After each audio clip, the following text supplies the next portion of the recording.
एक पक्षी था, एक मंदिर के बाहर वृक्ष पर घोंसले में रहता था और मंदिर के ठीक सामने समुद्र नारायण भगवान थे। तो जो पक्षी था वो अपने सुंदर उसमें घोंसले में कुछ उसके छोटे छोटे अंडे थे, जाता था कहीं भोजन करने, भोजन दाना चुगने आदि करके लाता था, ऐसे उसका जीवन चलता था। या फिर मंदिर में हवन आदि होते थे तो उन्हीं की सामग्री खा करके अपना गुजर बसर करता था। पर वो मंदिर में ही उसका जन्म से लेकर के अभी तक पूरा जीवन, और उसके बालकों का भी जो अंडे में आए हैं वो सब भी वहीं मंदिर परिसर में ही रहे। तो इस भाव से वो थोड़ा धार्मिक प्रवृत्ति का था पक्षी। तो एक बार समुद्र में इतना जोर से ज्वार भाटा आया कि समुद्र की लहरें मंदिर तक चली गईं और इतनी ऊंचे स्तर पर पहुंच गईं कि वो वृक्ष पर जो घोंसला था उसको बहा करके ले गए। पक्षी कहीं गया हुआ था लेकिन उसके अंडे बह गए। पक्षी लौट करके आया तो देखा सब उजड़ गया। मंदिर तो व्यवस्थित था लेकिन वो वृक्ष टूट गया, उसमें अंडे ढूंढे, अपने घोंसला ढूंढा, वो सब बह करके चला गया। पक्षी ने उड़ान भर के थोड़ी दूर जाकर के जैसे ही देखा तो घोंसला अभी सुरक्षित था पर बह रहा था समुद्र के ऊपर ही।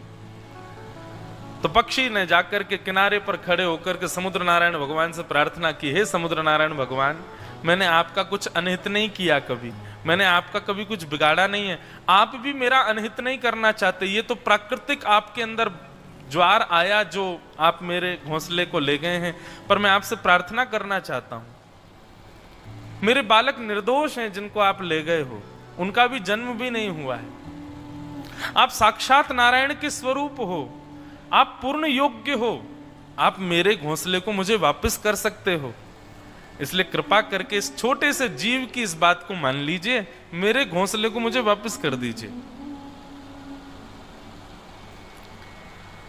पक्षी की उस बात को सुनकर के, अब समुद्र नारायण को तो कितना भी कोई कुछ कहे वो किसी की सुनते थोड़े ही हैं, वो तो अथाह हैं, लेकिन एक पक्षी की इस बात को सुनकर के थोड़ा सा अहम वश होकर के समुद्र नारायण प्रकट हुए और प्रकट होकर के बोले, तुम क्या समझते हो, छोटे से पक्षी हो, तुम्हारा अस्तित्व भी नहीं है संसार में कोई। पृथ्वी पर जितना भूमंडल है ना, उससे कई गुना ज्यादा मेरा स्तर है पृथ्वी पर। यदि मैं एक श्वास भर लूं तो पूरी पृथ्वी पर छा सकता हूं। मैं तुमसे केवल यह पूछने आया हूं, तुमने किस विश्वास से मुझसे यह बात कह दी कि मैं घोंसले वापस कर दूं? तुम हो कौन?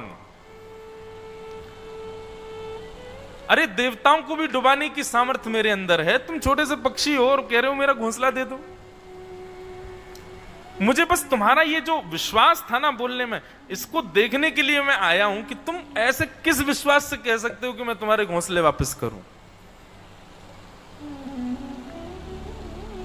बोले क्योंकि आप नारायण हैं, आप नारायण के समान हैं, आपको नारायण के सम माना जाता है।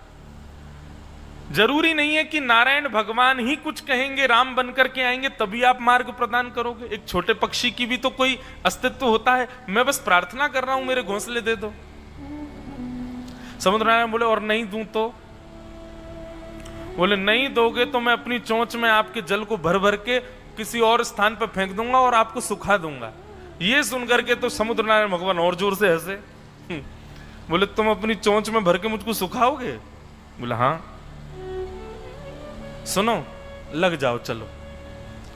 अरे ये जन्म क्या, तुम 100 जन्म ले लोगे, 1000 जन्म ले लोगे तो भी मुझको नहीं सुखा पाओगे। कितना बड़ा स्वरूप है मेरा। पक्षी बोला आप बोलते रहिए, लेकिन मैं तो अपने कार्य को करूंगा। और उस छोटे से पक्षी ने गया और समुद्र की चोंच में, छोटी सी उसकी चोंच, उसमें समुद्र के जल को भरे और लावे और ले जाकर के गड्ढे में छोड़ दे। समुद्र नारायण खूब हंसे, बोले सुन, करता रही हो, ऐसे ही प्राण निकल जाएंगे तेरे, लेकिन तेरे घोंसले नहीं मिलेंगे आज। पक्षी बोला यही अहम आपका चूर चूर करना है मुझको। समुद्र नारायण बोले मैं भी किससे मुंह लगने आ गया, छोटा सा पक्षी क्या समझ रहा है पता नहीं अपने आप को। और वो पक्षी लगा दौड़ करके जाता, चोंच में जल भरता, लेकर के आता और फिर किसी गड्ढे में डाल देता। 1 दिन, 2 दिन, 1 हफ्ते, 2 हफ्ते, 1 महीना बीत गया, वो यही करता रहता था, बस चोंच में जल भरता और कहीं और फेंक देता। सूख करके उसकी स्थिति ऐसी हो गई, अब बस मरने वाला है, परंतु उसने छोड़ी नहीं, हार नहीं मानी। उस पक्षी को जब देखा तो उस पक्षी के प्रजाति के पक्षियों में यह बात फैल गई कि भाई देखो, असंभव कार्य है, लेकिन फिर भी उसका विश्वास देखो, पिछले 1.5 महीने से लगा है, वो रोज अपनी चोंच में भरता है और ला करके जल फेंक देता है कोने। देखो, समुद्र को हम सुखा तो नहीं सकते, लेकिन अपने उस पक्षी की हम सहायता तो कर सकते हैं। और जिस प्रजाति का वो पक्षी था, उस प्रजाति के पूरे विश्व के जितने पक्षी थे सब एकत्रित हो गए और सब एक साथ लगे महाराज चोंच में भरें जल और ले जाकर के फेंकें। अब चाहे कितने इकट्ठे हो जाओ, समुद्र तो फिर भी नहीं सूखना। उन पक्षियों को देख करके दूसरी प्रजाति के पक्षियों ने देखा कि भाई प्रजाति भले ही हमारी अलग है, लेकिन है तो हम सब पक्षी, हम इसकी सहायता नहीं कर सकते। तो वो पक्षी भी उसके साथ लग गए। तो अन्य अन्य प्रजाति के तोता भी, कबूतर भी, बड़े बड़े नार वाले पक्षी भी, विदेशी पक्षी भी, विशाल पक्षी भी, धीरे धीरे करके सारे पक्षी एकजुट हो गए और सब समुद्र को सुखाने। समुद्र तब भी हंस रहे हैं, बोले पूरे विश्व के पक्षी लग जाओ तो भी नहीं सुखा पाओगे मुझे। स्थिति ये हो गई कि किनारे पर जहां लहरें आती हैं वहां से लेकर के और किलोमीटरों अंदर तक केवल पक्षी पक्षी पक्षी पक्षी सब अपनी चोंच में जल भरें और ले जाकर के एक सरोवर में फेंक दें। समुद्र को सुखाने की सामर्थ्य किसी में नहीं है, परंतु जब इतनी बड़ी प्रलय, इतना बड़ा प्रकल्प कहीं चल रहा था, नारद जी महाराज ऊपर विचरण कर रहे थे, तभी नारद जी ने आकाश से देखा, बोले इतने पक्षी ये सब कर क्या रहे हैं, पूरे विश्व भर में पक्षी है ही नहीं, बस एक ही जगह सारे पक्षी आ गए। नीचे जाकर के देखा तो सारे पक्षी चोंच में भर भर के समुद्र जल फेंक रहे हैं। बोले ये क्या कर रहे हैं, ये क्या पागलपन है, समुद्र को कहां मुंह में भर भर के कहां ले जा रहे हैं। किसी एक से पूछा तो उसने पूरा वृत्तांत बताया। बोले हमारे एक छोटे पक्षी ने संकल्प लिया है कि वो समुद्र के अहंकार को दूर करेगा। ठीक है, उसके घोंसले वापस ना मिले, लेकिन समुद्र का अहंकार दूर होना चाहिए। ये छोटे बड़े का भेद आया कैसे इसमें? इसलिए हम सब पक्षी लगे, भले ही हम अपने प्राण त्याग देंगे, लेकिन इस समुद्र को हम कुछ तो कम करेंगे, चाहे 1% कम हो। नारद जी बोले तुम जानते हो, तुम चाहे लगे रहो फिर भी 1% कम नहीं होगा, वो अनंत है। बोले यहां बैठे बैठे आराम कर रहे हो, वहां देखो तुम्हारी पूरी प्रजाति के ऊपर संकट आया है। गरुण जी महाराज बोले क्या हो गया? तब नारद जी ने पूरा वृत्तांत बताया। बोले तो ये लोग पागल हैं, क्या कर क्या रहे हैं, समुद्र कैसे सूख जाएगा?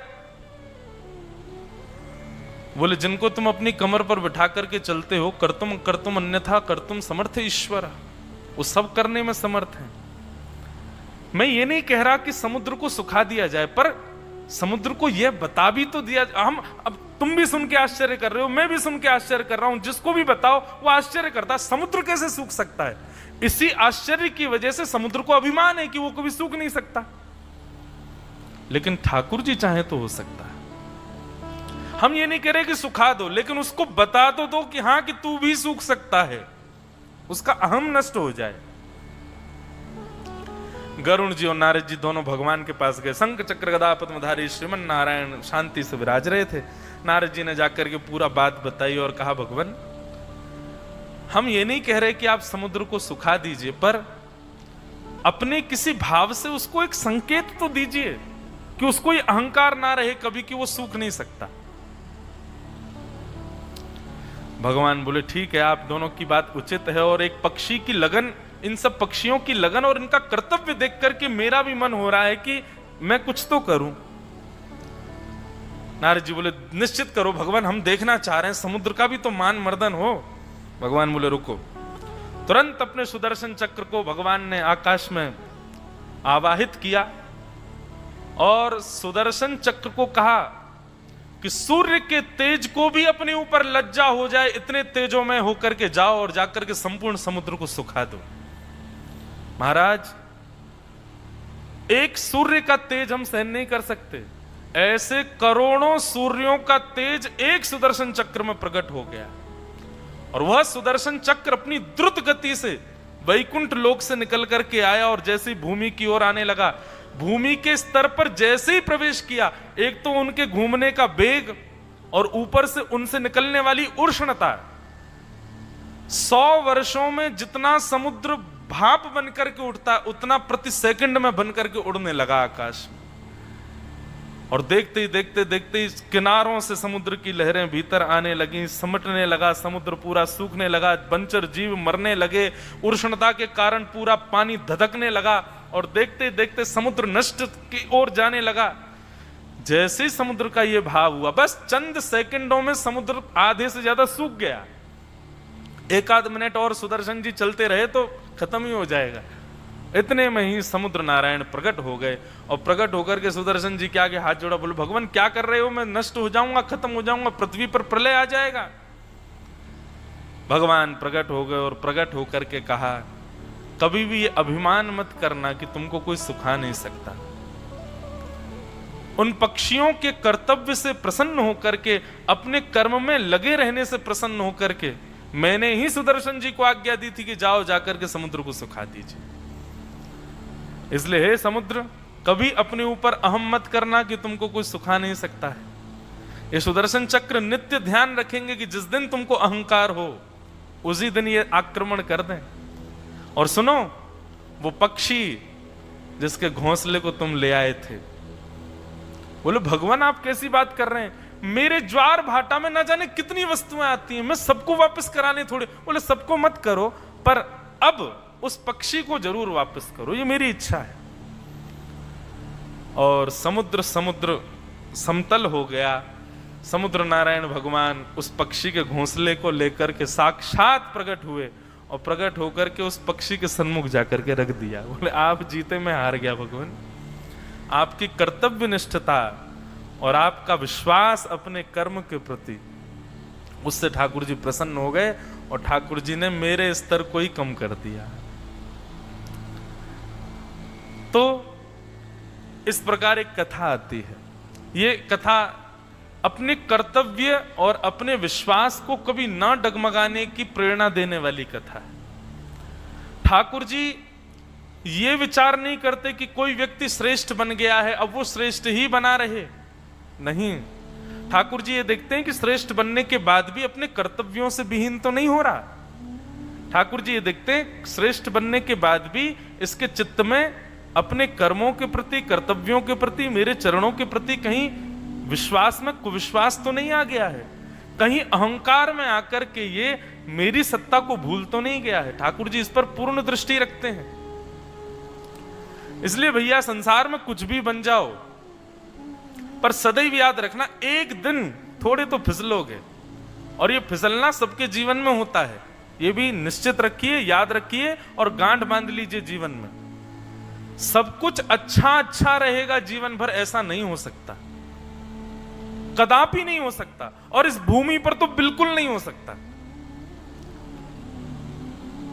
कुछ ना कुछ आपके जीवन में आपत्ति, विपत्ति, संकट बने रहेंगे। इसलिए सबके लिए तैयार रहो, अहम शून्य होकर के रहो, भगवत चरणार विंदों में अटूट विश्वास रखो, क्योंकि अहंकारी और भगवत चरणार विंदों से कुविश्वास करने वाले के जीवन में तो ठाकुर जी संकट भेजते हैं फिर। इसलिए अहम शून्य हो जाओ और सदैव तैयार रहो किसी भी प्रकार की परिस्थिति को सामना के लिए। कोई बहुत छोटा है तो वह चिंता ना करे कि ठाकुर जी उसको देखते नहीं हैं। इस पक्षी की तरह ठाकुर जी आपकी भी सहायता कर सकते हैं। और कोई बहुत विशाल समुद्र की तरह है तो वो इस अहंकार में ना रहे कि मैं कभी नष्ट नहीं हो सकता। ठाकुर जी की एक भ्रकुटी टेढ़ी नहीं हुई कि सब नष्ट हो जाएगा। रात रात में करोड़पति खाकपति हो जाते हैं। इसलिए भैया हमारा कोई अस्तित्व नहीं है और इस संसार में किसी का कोई अस्तित्व नहीं है। समुद्र से लेकर के आकाश के सूर्य तक अस्तित्व केवल और केवल ठाकुर जी का है। इसलिए सदा उन्हीं के रहो, उन्हीं के होके रहो। मैं कुछ हूं ऐसा कभी चित्त में मत लाओ। बताओ, एक उत्तर ने पूरी कथा आधे घंटे की कहलवा दी हमसे। तो समुद्र कभी सूखता नहीं। हाँ, तो आपने